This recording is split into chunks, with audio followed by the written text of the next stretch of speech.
నవాబ్పేటలో అతి దారుణంగా కేవలం ఆధిపత్యం అన్నది చాటడం కోసం ఒక పథకం ప్రకారం అక్కడ కర్రలతో అతి దారుణంగా దాదాపుగా 20 మంది కలిసి కర్రలతో అతి పాశవికంగా కొడుతూ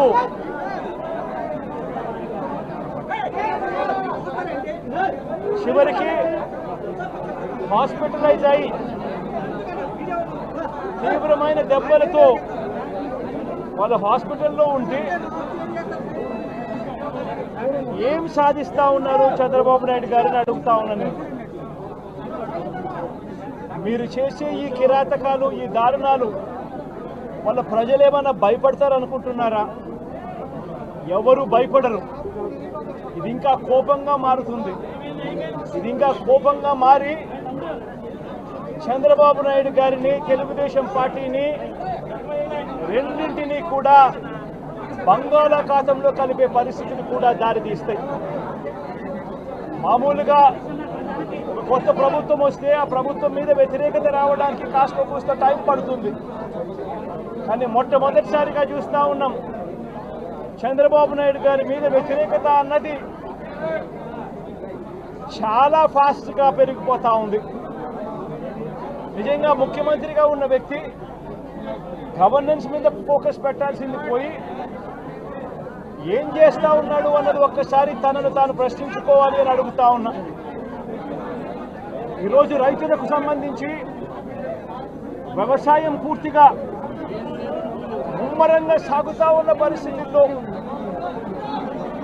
రైతులకు తాను హామీ ఇచ్చిన మేనిఫెస్టోలో తాను చెప్పిన హామీ రైతులకు 20,000 రూపాయలు పెట్టుబడి సహాయంగా ఇస్తానని చెప్పి రైతులకు ఎగరగొట్టేశాడు.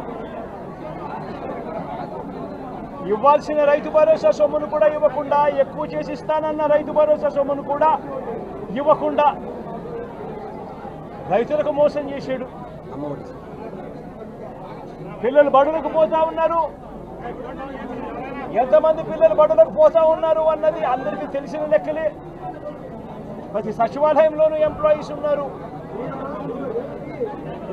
మండల ఎడ్యుకేషన్ ఆఫీసర్లు ఉన్నారు. అయినా కూడా తల్లులను మోసం చేస్తూ అమ్మఒడి ఎగరగొట్టేశారు. ప్రతి పిల్లాడికి ఇస్తాను అని ఎన్నికలప్పుడు చెప్పిన హామీ నీకు 15,000, నీకు 15,000, నీకు 15,000, నీకు 15,000 అని చెప్పి ఆ ప్రతి పిల్లాడిని చూపించి ఇస్తాము అని చెప్పి ఆ పిల్లలను మోసం చేశారు. ప్రతి అక్క చెల్లెమ్మలను మోసం చేశారు. తల్లులకు అమ్మఒడి ఇస్తామని తల్లుల దగ్గర నుంచి మొదలెడితే ప్రతి తల్లికి 18 సంవత్సరాలు నిండిన ప్రతి అమ్మాయికి, ప్రతి అక్కకు, ప్రతి చెల్లెమ్మకు నెలకు 1,500 రూపాయలు ఇస్తామని చెప్పి వాళ్ళను మోసం చేశారు.